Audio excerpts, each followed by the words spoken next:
ओम शांति। आज 10 जनवरी 2026 की मुरली है। मीठे बच्चे, तुम्हारी याद की यात्रा बिल्कुल ही गुप्त है। तुम बच्चे अभी मुक्तिधाम में जाने की यात्रा कर रहे हो। प्रश्न: स्थूलवतन वासी से सूक्ष्मवतन वासी फरिश्ता बनने का पुरुषार्थ क्या है? उत्तर: सूक्ष्मवतन वासी फरिश्ता बनना है तो रूहानी सर्विस में हड्डी हड्डी स्वाहा करो। बिना हड्डी स्वाहा किए फरिश्ता नहीं बन सकते, क्योंकि फरिश्ते बिगा हड्डी मांस के होते हैं। इस बेहद की सेवा में दधीची ऋषि की तरह हड्डी हड्डी लगानी है, तभी व्यक्त से अव्यक्त बनेंगे। गीत: धीरज धर मनुवा। ओम शांति। बच्चों को इस गीत से इशारा मिला कि धीरज धरो। बच्चे जानते हैं हम श्रीमत पर पुरुषार्थ कर रहे हैं और जानते हैं कि हम इस गुप्त योग की यात्रा पर हैं। वह यात्रा अपने समय पर पूरी होनी है। मुख्य है ही यह यात्रा जिसको तुम्हारे सिवाय और कोई भी नहीं जानते हैं। यात्रा पर जाना है जरूर, और ले जाने वाला पंडा भी चाहिए। इसका नाम ही रखा हुआ है पांडव सेना। अब यात्रा पर हैं। स्थूल लड़ाई की कोई बात नहीं है। हर एक बात गुप्त है। यात्रा भी बड़ी गुप्त है।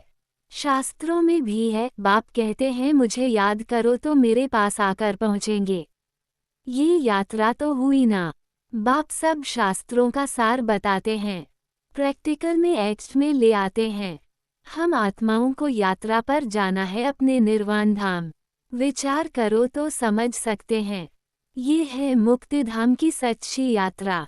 सब चाहते हैं हम मुक्तिधाम में जाएं। ये यात्रा करने के लिए कोई मुक्तिधाम का रास्ता बताए, परंतु बाप तो अपने समय पर आपे ही आते हैं, जिस समय को कोई नहीं जानते हैं। बाप आकर समझाते हैं तो बच्चों को निश्चय होता है बरोबर यह सच्ची यात्रा है जो गाई हुई है। भगवान ने ये यात्रा सिखाई थी। मनमनाभव मध्याजी भाव, यह अक्षर भी तुम्हारे काम के बहुत हैं। सिर्फ किसने कहा? ये भूल कर दी है।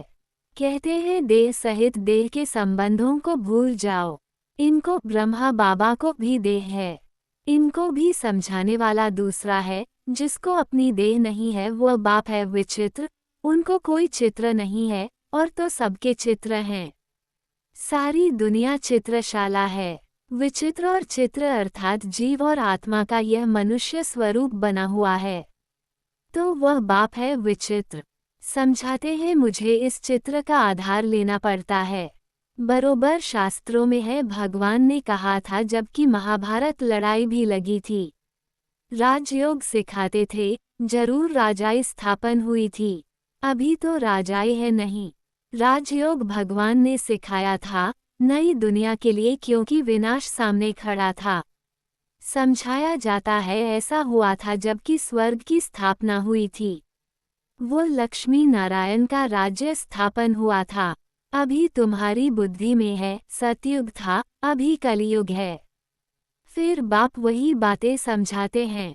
ऐसा तो कोई कह न सके कि मैं परमधाम से आया हूँ तुमको वापस ले जाने। परमपिता परमात्मा ही कह सकते हैं ब्रह्मा द्वारा, और किसके द्वारा भी कह नहीं सकते। सूक्ष्मवतन में है ही ब्रह्मा विष्णु शंकर। ब्रह्मा के लिए भी समझाया है कि वह है अव्यक्त ब्रह्मा और यह है व्यक्त। तुम अभी फरिश्ता बनते हो। फरिश्ते स्थूल वतन में नहीं होते। फरिश्तों को हड्डी मांस नहीं होता है। यहाँ इस रूहानी सर्विस में हड्डी आदि सब खलास कर देते हैं, फिर फरिश्ते बन जाते हैं। अभी तो हड्डी है ना। ये भी लिखा हुआ है अपनी हड्डियाँ भी सर्विस में दे दी। गोया अपनी हड्डियाँ खलास करते हैं। स्थूलवतन से सूक्ष्मवतनवासी बनना है। यहाँ हम हड्डी देकर सूक्ष्म बन जाते हैं। इस सर्विस में सब स्वाहा करना है। याद में रहते रहते हम फरिश्ते बन जाएंगे। ये भी गाया हुआ है मिरुआ मौत मलू का शिकार। मलूक फरिश्ते को कहा जाता है। तुम मनुष्य से फरिश्ते बनते हो। तुमको देवता नहीं कह सकते। यहाँ तो तुमको शरीर है ना। सूक्ष्मवतन का वर्णन अभी होता है। योग में रह फिर फरिश्ते बन जाते हैं। पिछड़ी में तुम फरिश्ते बन जाएंगे। तुमको सब साक्षात्कार होगा और खुशी होगी। मनुष्य तो सब काल का शिकार हो जाएंगे। तुम्हारे में जो महावीर हैं वह तो अडोल रहेंगे। बाकी क्या क्या होता रहेगा। विनाश की सीन तो होनी है ना। अर्जुन को विनाश का साक्षात्कार हुआ। एक अर्जुन की बात नहीं है। तुम बच्चों को विनाश और स्थापना का साक्षात्कार होता है। पहले पहले बाबा को भी विनाश का साक्षात्कार हुआ। उस समय ज्ञान तो कुछ था नहीं। देखा सृष्टि का विनाश हो रहा है। फिर चतुर्भुज का साक्षात्कार हुआ। समझने लगे ये तो अच्छा है। विनाश के बाद हम विश्व के मालिक बनते हैं तो खुशी आ गई। अभी ये दुनिया नहीं जानती कि विनाश तो अच्छा है ना। पीस के लिए प्रयत्न करते हैं परंतु आखिरीन विनाश तो होना है। याद करते हैं पतित पावन आओ तो बाप आएंगे जरूर आकर पावन दुनिया स्थापन करेंगे जिसमें हम राजाई करेंगे। ये तो अच्छा है ना। पतित पावन को क्यों याद करते हैं? क्योंकि दुख है। पावन दुनिया में देवताएं हैं, पतित दुनिया में तो देवताओं के पैर आ नहीं सकते। तो जरूर पतित दुनिया का विनाश होना चाहिए। गाया हुआ भी है महाविनाश हुआ। उसके बाद क्या होता है? एक धर्म की स्थापना सो तो ऐसे होगी ना। यहाँ से राजयोग सीखेंगे, विनाश होगा बाकी भारत में कौन बचेगा। जो राजयोग सीखते हैं, नॉलेज देते हैं वही बचेंगे। विनाश तो सबका होना है, इसमें डरने की बात नहीं। पतित पावन को बुलाते हैं जबकि वह आते हैं तो खुशी होनी चाहिए ना। बाप कहते हैं विकारों में मत जाओ। इन विकारों पर जीत पाओ व दान दे दो तो ग्रहण छूटे। भारत का ग्रहण छूटता जरूर है। काले से गोरा बनना है। सतयुग में पवित्र देवताएं थे, वह जरूर यहाँ बने होंगे। तुम जानते हो हम श्रीमत से निर्विकारी बनते हैं। भगवान उवाच, ये है गुप्त। श्रीमत पर चलकर तुम बादशाही पाते हो। बाप कहते हैं तुमको नर से नारायण बनना है। सेकंड में राजाएं मिल सकती है। शुरू में बच्चियां 4-5 दिन भी वैकुंठ में जाकर रहती थी। शिव बाबा आकर बच्चों को वैकुंठ का भी साक्षात्कार कराते थे। देवताएं आते थे कितना मान शान से। तो बच्चों को दिल अंदर लगता है बरोबर गुप्त वेश में आने वाला बाप हमको समझा रहे हैं। ब्रह्मा तन में आते हैं। ब्रह्मा का तन तो यहाँ चाहिए ना। प्रजापिता ब्रह्मा द्वारा स्थापना। बाबा ने समझाया है कोई भी आते हैं तो उनसे पूछो किसके पास आते हो। बी के पास। अच्छा ब्रह्मा का नाम कभी सुना है? प्रजापिता तो है ना। हम सब उनके आकर बने हैं। जरूर आगे भी बने थे। ब्रह्मा द्वारा स्थापना तो साथ में ब्राह्मण भी चाहिए। बाप ब्रह्मा द्वारा किसको समझाते हैं? शूद्रों को तो नहीं समझाएंगे। ये है ब्रह्मा मुख वंशावली ब्राह्मण। शिव बाबा ने ब्रह्मा द्वारा हमको अपना बनाया है। ब्रह्मा कुमार कुमारियाँ कितने ढेर हैं, कितने सेंटर्स हैं। सब में ब्रह्मा कुमारियाँ पढ़ाती हैं। यहाँ हमको दादे का वर्षा मिलता है। भगवान उवाच, तुमको राजयोग सिखाता हूँ। वह निराकार होने कारण इनके शरीर का आधार लेकर हमको नॉलेज सुनाते हैं। प्रजापिता के तो सब बच्चे होंगे ना। हम हैं प्रजापिता ब्रह्मा कुमार कुमारियाँ। शिव बाबा है दादा, उन्होंने एडेप्ट किया है। तुम जानते हो हम दादे से पढ़ रहे हैं ब्रह्मा द्वारा। ये लक्ष्मी नारायण दोनों स्वर्ग के मालिक हैं ना।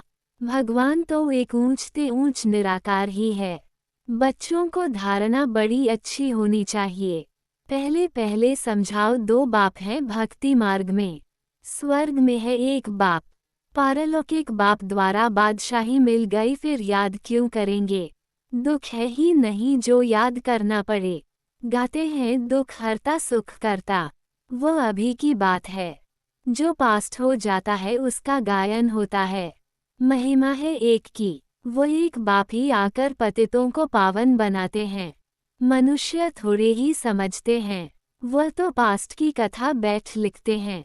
तुम अभी समझते हो बरोबर बाप ने राजयोग सिखाया जिससे बादशाही मिली। 84 का चक्र लगाया। अभी फिर हम पढ़ रहे हैं फिर 21 जन्म राज्य करेंगे, ऐसा देवता बनेंगे, ऐसे कल्प पहले बने थे।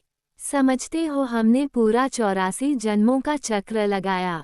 अब फिर सतयुग त्रेता में जाएंगे तब तो बाप पूछते हैं आगे कितने बार मिले हो। ये प्रैक्टिकल बात है ना। नया भी कोई सुने तो समझेंगे 84 का चक्र तो जरूर है। जो पहले वाले होंगे उनका ही चक्र पूरा हुआ होगा। बुद्धि से काम लेना है। इस मकान में, इस ड्रेस में बाबा हम आपसे अनेक बार मिलते हैं और मिलते रहेंगे। पतित से पावन, पावन से पतित होते ही आए हैं।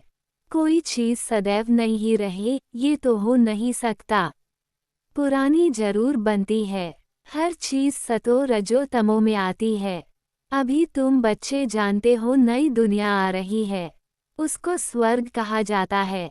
ये है नर्क, वो है पावन दुनिया। बहुत पुकारते हैं हे पतित पावन हमको आकर पावन बनाओ क्योंकि दुख जास्ती होता जाता है ना। परंतु ये समझते नहीं कि हम ही पूज्य थे फिर पुजारी बने हैं।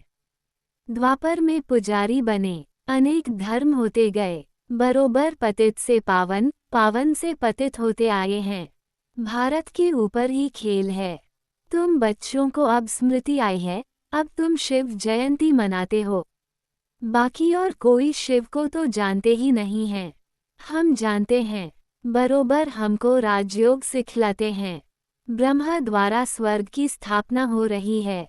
जरूर जो योग सीखेंगे, स्थापना करेंगे वही फिर राज्य भाग्य पाएंगे। हम कहते हैं बरोबर हम कल्प कल्प बाप से यह राजयोग सीखे हैं। बाबा ने समझाया है अभी यह 84 जन्मों का चक्र पूरा होता है, फिर नया चक्र लगाना है। चक्र को तो जानना चाहिए ना। भल ये चित्र न हो तो भी तुम समझा सकते हो, ये तो बिल्कुल सहज बात है। बरोबर भारत स्वर्ग था, अब नर्क है। सिर्फ वह लोग समझते हैं कलयुग अर्जुन बच्चा है। तुम कहते हो ये तो कलयुग का अंत है, चक्र पूरा होता है। बाप समझाते हैं मैं आता हूँ पतित दुनिया को पावन बनाने। तुम जानते हो हमको पावन दुनिया में जाना है। तुम मुक्ति, जीवन मुक्ति धाम, शांति धाम, सुख धाम और दुख धाम को भी समझते हो, परंतु तकदीर में नहीं है तो फिर यह ख्याल नहीं करते कि क्यों न हम सुख धाम में जाएं। बरोबर हम आत्माओं का घर वह शांति धाम है। वहाँ आत्मा को आर्गन्स न होने कारण कुछ बोलती नहीं है। शांति वहाँ सबको मिलती है। सतयुग में है एक धर्म। यह अनादि अविनाशी वर्ल्ड ड्रामा है जो चक्र लगाता ही रहता है। आत्मा कभी विनाश नहीं होती है। शांति धाम में भी थोड़ा समय ठहरना ही पड़े। ये बहुत समझ की बातें हैं। कलयुग है दुख धाम, कितने अनेक धर्म हैं, कितना हंगामा है। जब बिल्कुल दुख धाम होता है तभी बाप आते हैं। दुख धाम के बाद है फुल सुख धाम। शांति धाम से हम आते हैं सुख धाम में, फिर दुख धाम बनता है। सतयुग में संपूर्ण निर्विकारी, यहाँ है संपूर्ण विकारी। ये समझाना तो बहुत सहज है ना। हिम्मत चाहिए, कहाँ भी जाकर समझाओ। ये भी लिखा हुआ है हनुमान सत्संग में पीछे जुत्तियों में जाकर बैठता था। तो महावीर जो होंगे वह कहाँ भी जाकर युक्ति से सुनेंगे, देखिए क्या बोलते हैं। तुम रास बदलकर कहाँ भी जा सकते हो उनका कल्याण करने। बाबा भी गुप्त वेश में तुम्हारा कल्याण कर रहे हैं ना। मंदिरों में कहाँ भी निमंत्रण मिलता है तो जाकर समझाना है। दिन प्रतिदिन तुम होशियार होते जाते हो। सबको बाप का परिचय तो देना ही है, ट्रायल करनी होती है। ये तो गाया हुआ है, पिछाड़ी में सन्यासी राजाएं आदि आए। राजा जनक को सेकंड में जीवन मुक्ति मिली, वो फिर जाकर त्रेता में अनुजनक बना। अच्छा, मीठे मीठे सिकिलधे बच्चों प्रति मात पिता बाप दादा का याद प्यार और गुड मॉर्निंग। रूहानी बाप की रूहानी बच्चों को नमस्ते। धारणा के लिए मुख्य सार। पहला, अंतिम विनाश की सीन देखने के लिए अपनी स्थिति महावीर जैसी निर्भय अडोल बनानी है। गुप्त याद की यात्रा में रहना है। दूसरा, अव्यक्त वतनवासी फरिश्ता बनने के लिए बेहद सेवा में दधीची ऋषि की तरह अपनी हड्डी हड्डी स्वाहा करनी है। वरदान। पहली श्रीमत पर विशेष अटेंशन दे, फाउंडेशन को मजबूत बनाने वाले सहजयोगी भाव। बापदादा की नंबर 1 श्रीमत है कि अपने को आत्मा समझकर बाप को याद करो। यदि आत्मा के बजाय अपने को साधारण शरीरधारी समझते हो तो याद टिक नहीं सकती। वैसे भी कोई दो चीज़ों को जब जोड़ा जाता है तो पहले समान बनाते हैं, ऐसे ही आत्मा समझकर याद करो तो याद सहज हो जाएगी। ये श्रीमत ही मुख्य फाउंडेशन है। इस बात पर बार बार अटेंशन दो तो सहजयोगी बन जाएंगे। स्लोगन। कर्म आत्मा का दर्शन कराने वाला दर्पण है, इसलिए कर्म द्वारा शक्ति स्वरूप को प्रत्यक्ष करो। अव्यक्त इशारे। इस अव्यक्ति मास में बंधन मुक्त रह जीवन मुक्त स्थिति का अनुभव करो। ब्राह्मण सो फरिश्ता अर्थात जीवन मुक्त, जीवन बंध नहीं। न देह का बंधन, न देह के संबंध का बंधन, न देह के पदार्थों का बंधन। अगर अपनी देह का लगाव खत्म किया तो देह के संबंध और पदार्थ का बंधन आपे ही खत्म हो जाएगा। ऐसे नहीं कोशिश करेंगे। कोशिश शब्द ही सिद्ध करता है कि पुरानी दुनिया की कशिश है, इसलिए कोशिश शब्द समाप्त करो। देहभान को छोड़ो। अच्छा। ओम शांति।